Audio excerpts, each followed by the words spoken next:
పర్యాటకాభివృద్ధి లక్ష్యంగా కూటమి ప్రభుత్వం అడుగులు ముందుకు వేస్తుందని, అందుకు తగిన నూతన ప్రణాళికలు సిద్ధంగా ఉన్నాయని, పర్యాటకంగా పెట్టుబడిదారులకు ప్రభుత్వం అన్ని విధాల సహాయ సహకారాలు అందిస్తుందంటున్న ఏపీ టూరిజం శాఖ చైర్మన్ బాలాజీతో మా ప్రతినిధి ప్రసాద్ ఫేస్ టు ఫేస్.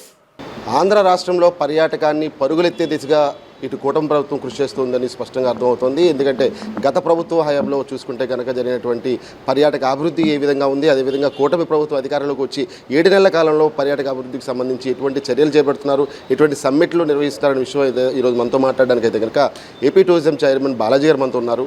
అడిగి తెలుసుకునే ప్రయత్నం చేద్దాం. బాలాజీ గారు నమస్కారం. వెల్కమ్ టు వైజాగ్ అండి. First of all thank you. అంటే కూటమి ప్రభుత్వం అధికారంలోకి వచ్చిన తర్వాత 7 నెలలు గడిచింది. 7 నెలల కాలంలో మీరు అధికారంలోకి వచ్చిన తర్వాత టూరిజం అభివృద్ధికి ఎటువంటి సోపానాలు వేస్తారు? ఇప్పుడు మీరు చూస్తూనే ఉన్నారు, చంద్రబాబు నాయుడు గారు ముఖ్యమంత్రి అయిన వెంటనే ఈ రాష్ట్రంలో టూరిజంని అభివృద్ధి చేయడానికి ఏదైతే గత 5 సంవత్సరాల్లో టూరిజం అనేటువంటిది సర్వనాశనం అయిపోయిన పరిస్థితి. వాళ్ళ అవసరాలకు వాడుకున్నారు తప్ప దాన్ని అభివృద్ధి చేయలేదు. ఒకవేళ 2019 మధ్య జరిగిన కొన్ని కార్యక్రమాలను కూడా కుంటుపరిచిన సందర్భం. లంబసింగిలో చూశాను, పిల్లల వరకు లేచింది, తర్వాత ప్రభుత్వం రాలేదు. వచ్చినటువంటి ఆ ప్రభుత్వం వైఎస్ఆర్ కాంగ్రెస్ ప్రభుత్వం అలాగే మొండిగోడల మధ్య ఉంచింది.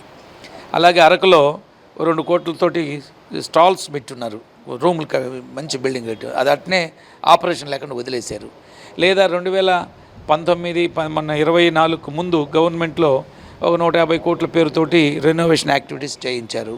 అవి నత్తనడక నడిచి ఆ నష్టాల ఊబిలో పడి ఆ రూములన్నీ కనీసం ఆపరేషన్లో లేనందువలన ఒక నష్టం, ఈ నిధులు ఎట్లంటే అటు చేసిన ఇంకొక నష్టం. అంటే ఒక విజన్ లేకుండా రాష్ట్ర పర్యాటక రంగం దెబ్బతీసినట్టు వైఎస్ఆర్ కాంగ్రెస్ పార్టీ ప్రభుత్వం.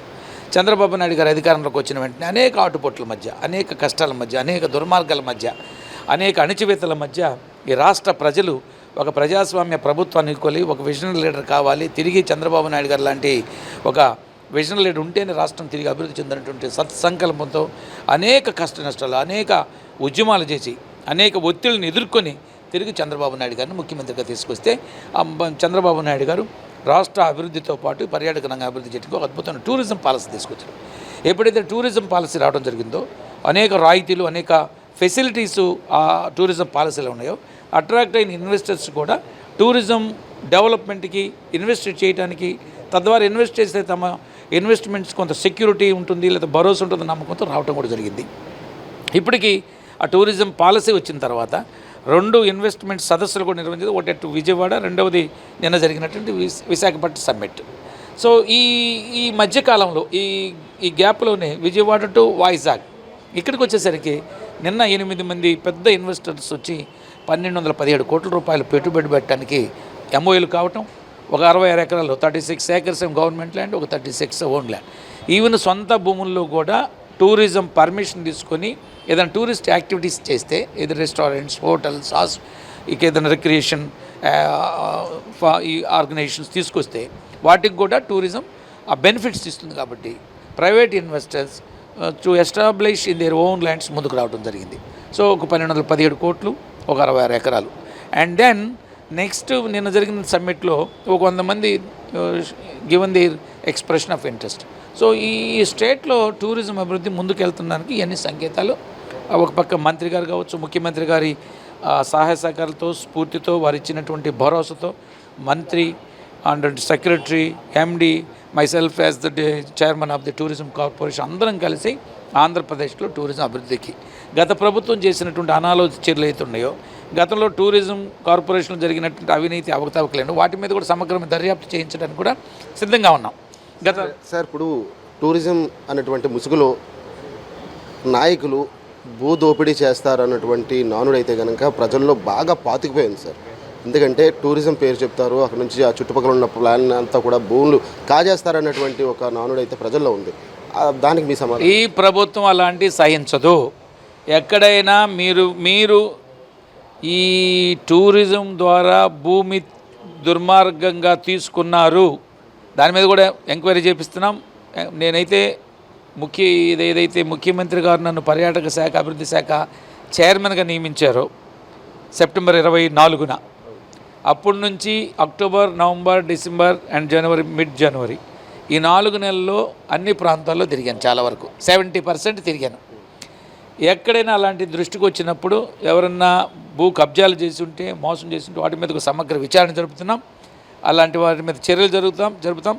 భవిష్యత్తులో తెలుగుదేశం పార్టీ, కూటమి ప్రభుత్వం అలాంటి చర్యలు సహించదు. చంద్రబాబు నాయుడు గారు అలాంటి యాక్సెప్ట్ చేసేటువంటి వ్యక్తి కాదు.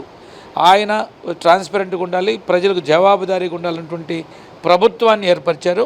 ఆ దశగా ఆయన ప్రయాణం చేస్తున్నారు. అలాంటి ఏదైనా మీ దృష్టికి వచ్చినా మా దృష్టికి తెస్తే వెంటనే దాని మీద చర్యలు తీసుకుంటానికి ప్రయత్నం చేస్తాం. అదే సమయంలో ఈ ప్రాంతంలో ఉన్నటువంటి మా శాసనసభ్యులు, కూటమి ప్రభుత్వంకి సంబంధించిన వాళ్ళందరూ సహాయక సహకారాలు తీసుకొని ఇంకా ల్యాండ్ పూలింగ్ చేయడానికి డిస్ట్రిక్ట్ కలెక్టర్స్ అండ్ మా శాసనసభ్యుల యొక్క ఆలోచనలకు అనుగుణంగా తీసుకొని ఇక్కడ ఎక్కువ ల్యాండ్ పూలింగ్ చేసి ఇంకా మోర్ రిసార్ట్స్ అండ్ బీచెస్ ఇవన్నీ తీసుకురావడానికి చంద్రబాబు నాయుడు ఆలోచనకి విధానంగా కనుక పర్యాటక శాఖ కృషి చేస్తుంది. చాలా ముందడుగు, ఇది రెండో ముందడుగు. ఒకటి పాలసీ రావడం, విజయవాడ సదస్సు, నెక్స్ట్ విశాఖపట్నం సదస్సు, ఇవన్నీ కూడా how can it is useful to promote a tourism development in Andhra Pradesh. సువిశాల సాగర తీరం కలిగినటువంటి విశాఖలో క్రూజ్ షిప్ కోసం చాలామంది వెయిట్ చేస్తున్నారు సార్. అంటే ఇప్పుడెప్పుడు క్రూజ్ షిప్లో ప్రయాణం చేద్దామా అని ఉద్దేశిస్తుంది. దాని గురించి కూడా ప్రజల్లో చిన్న సందేహం ఉందన్నమాట. వచ్చిన వాళ్ళు సామాన్యులు లేదంటే సంపన్నుల వరకు కూడా అందుబాటులో ఉండే అవకాశం తప్పకుండా ఉంటుంది. అందరికీ అందుబాటులో ఉండాలి. ఒక వర్గాన్ని దృష్టిలో పెట్టుకుంటే కుదరదు. పేద ప్రజలు, మిడిల్ క్లాస్ పీపుల్ ఎవరైతే కొంచెం ఆనందాలని పంచుకోవాలనుకుంటున్నారో, అందుకోవాలనుకుంటున్నారో వారికి కూడా అందుబాటులో విధంగా ప్రమోట్ చేస్తాం. దాంట్లో ఎటువంటి మినహాయింపు లేదు. మీరు చెప్పినట్టు క్రూజ్ షిప్స్ కూడా ఇంకో త్వరలోనే వచ్చే అవకాశం కూడా ఉందని తెలియజేస్తున్నాను. ఋషికొండ ప్రాంతంలో నిర్మించినటువంటి గత ప్రభుత్వ హయాంలో నిర్మించినటువంటి భారీ భవనాన్ని ఏ విధంగా టూరిజం శాఖ హ్యాండ్ ఓవర్ చేసుకోబోతుంది? దాంట్లో ఏం పెట్టాలని ఆలోచన ఏమైనా ఉందా? అయితే ఇంతవరకేమో క్లారిటీ లేదు. ప్రభుత్వం చంద్రబాబు నాయుడు గారి ఆయన ఆదేశాల కోసం ఎదురు చూస్తుంటాం. ఎందుకంటే పెద్ద విషయం అది. రాష్ట్రాన్ని 500 కోట్లు అంటే ఒక మంచి ప్రాజెక్ట్ తీసుకొచ్చి ఎన్నో వందల మందికి ఎంప్లాయ్మెంట్ చేయొచ్చు. 500 కోట్లు 500 కోట్లు అనుకుంటున్నారు. 500 కోట్లు కాదు, అది 800 కోట్ల రూపాయలు ధ్వంసం చేశాడు.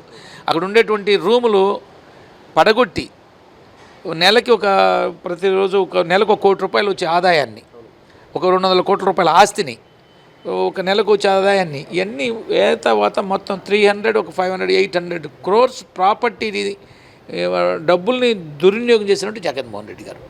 అందరూ 500 కోట్లు రుచికొండ కాదు. నా ఆలోచన అయితే 800 కోట్ల రూపాయలు, 200 కోట్ల రూపాయల ప్రాపర్టీని డెమాలిష్ చేసినట్టు వ్యక్తి.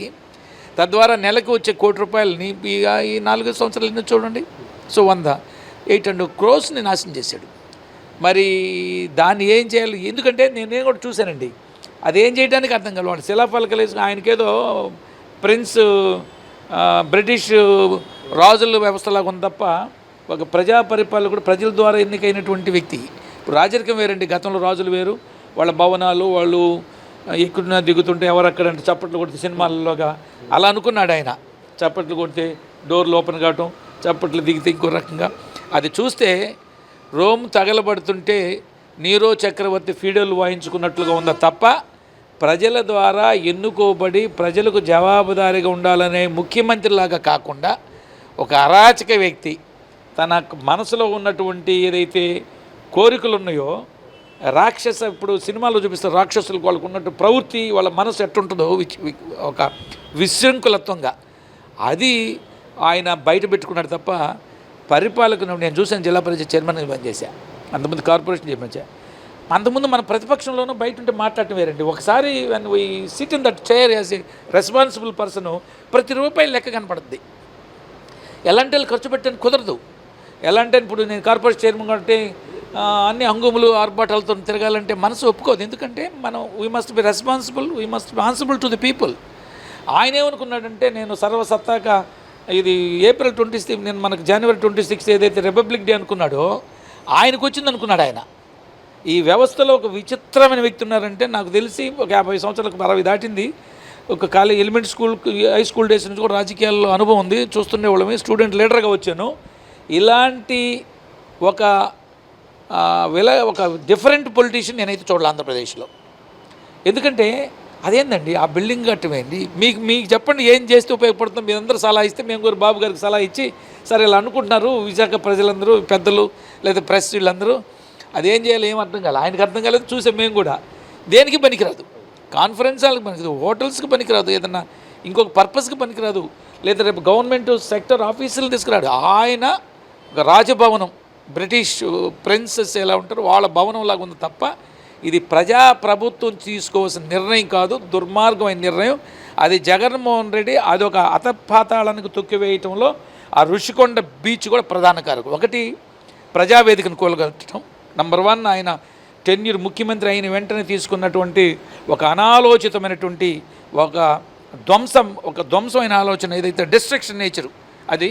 2 ఋషికొండ, 3 చంద్రబాబు నాయుడు గారిని 53 రోజులు జైల్లో పెట్టడం, మిగతా తెలుగుదేశం పార్టీని జైల్లో పెట్టడానికి చూడటం, అదే పవన్ కళ్యాణ్ లాంటి నాయకులను కూడా వాళ్ళు స్వేచ్ఛగా ప్రజాందోళన చేయడానికి కూడా సాధించలేనటువంటి దుర్మార్గం. ఇవన్నీ కలిపి వీళ్ళందరినీ తొక్కేయాలనుకుంటే జనం అందరూ ఆయన తొక్కేశారు. అది. Thank you. ముఖ్యంగా ఆంధ్ర రాష్ట్రంలో పర్యాటకం అంటే అందరికీ ముందుగా గుర్తొచ్చేది అరకు, లంబసింగి ప్రాంతాలు సార్. ఆ ప్రాంతాల అభివృద్ధికి ఎటువంటి సోపానం లేదు సార్? నెక్స్ట్ లంబసింగిని కొన్ని వేరే పథకాల ద్వారా ఒక 50 కోట్లు ఆ పై చిలుకు పెట్టేసి దాన్ని ప్రమోట్ చేయడానికి ఒక ఆలోచన జరుగుతుంది. లంబసింగి, అరకు, ఎందుకంటే ఆంధ్రప్రదేశ్లో 2-3 పెద్ద ఎలివేటెడ్ ప్రజలు attracted properties Lambasingi, Araku and Horsley hills. అలాగే సూర్యలంక కూడా అద్భుతమైనటువంటిది. ఇవన్నిటిని కూడా కని వినిగని రైతులు ఆంధ్రప్రదేశ్లో టూరిజం అభివృద్ధిని ముందుకు తీసుకెళ్తాం. మంచి రిజార్ట్స్ తయారవుతాయి. ఇక్కడ ఉండేటువంటి మా నాయకులు, శాసనసభ్యులు, మంత్రులు వారందరూ సహకారం తీసుకొని వాళ్ళ ఆలోచన తీసుకొని ఇంకా పర్యాటక అభివృద్ధిని ముందుకు తీసుకెళ్తే కృషి చేస్తాం. త్వరలోనే మా టూరిజం శాఖ నుంచి కూడా ఆల్ ఎమ్మెల్యేస్, ఎమ్మెల్సీస్ ఇక్కడ నాయకులు ఎవరున్నారో వాళ్ళతో సమావేశమయ్యి వాళ్ళ ఆలోచనలు తీసుకొని టూరిజం ఎలా ముందుకు తీసుకెళ్ళవచ్చో వాళ్ళ సలహా సంప్రదింపులకు ముందుకు నడుస్తామని మీ ద్వారా తెలియజేస్తున్నారు. సార్ ఇంకొక ప్రశ్న సార్, ఏదైనా గిరిజన ప్రాంతానికి వెళ్ళినటువంటి ఒక పర్యాటకుడిని కానీ మీరు కానీ ప్రశ్నిస్తే ముందుగా ఆయన చెప్పేది రోడ్లు అస్తవ్యస్తంగా ఉన్నాయి, ఈ ఒక్కసారి తప్ప రెండోసారి మళ్ళీ ఆ ప్రాంతానికి వెళ్ళను అనే మాట మాత్రం ప్రతి ఒక్క పర్యాటకుని నోటి వస్తుంది సార్. అసలు రోడ్లు ఎప్పుడు మెరుగుపడే అవకాశం? త్వరలోనే ఆ పథకం తీసుకుంటున్నారు బాబు గారు. రోడ్లు చెప్తున్నారు కదా, ఈ మధ్య కూడా నిన్న కూడా రోడ్లకి కొన్ని వేల కోట్ల రూపాయలు కేటాయించేటువంటి పరిస్థితి. డెఫినెట్గా టూరిజం అభివృద్ధి చెందాలంటే కమ్యూనికేషన్ ఉండాలి, రోడ్ ట్రాన్స్పోర్ట్ ఉండాలి. ఫస్ట్ బేసిక్ అమ్యూనిటీస్లో మొట్టమొదటి పాత్ర రోడ్స్. అది జరుగుతుంది. దానికి ప్రపోజల్స్ కూడా బాబు గారి దృష్టికి ఎక్కడెక్కడ లోపాలు ఉన్నాయో, ఎక్కడెక్కడ చేస్తే బాగుంటుందో వారి దృష్టికి, ఎందుకంటే సెక్రటరీ గారు కూడా, టూరిజం సెక్రటరీ గారు కూడా అజయ్ జైన్ గారు కూడా మంచి విజన్ ఉంది. ఆయనే నాకు టూరిజం శాఖ అంటే చాలా కోరిక ఉందని చెప్పడం కూడా జరిగింది.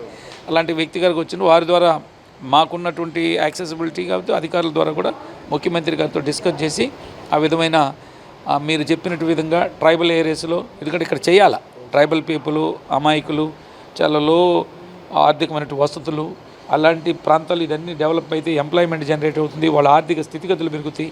అంటే ఈ ప్రాంతంలో పర్యాటక రంగాన్ని ఎంటర్టైన్మెంట్ కోసమే కాకుండా ప్రజల జీవన స్థితిగతులు మెరుగుపరచడానికి కూడా ఉపయోగపడుతుంది.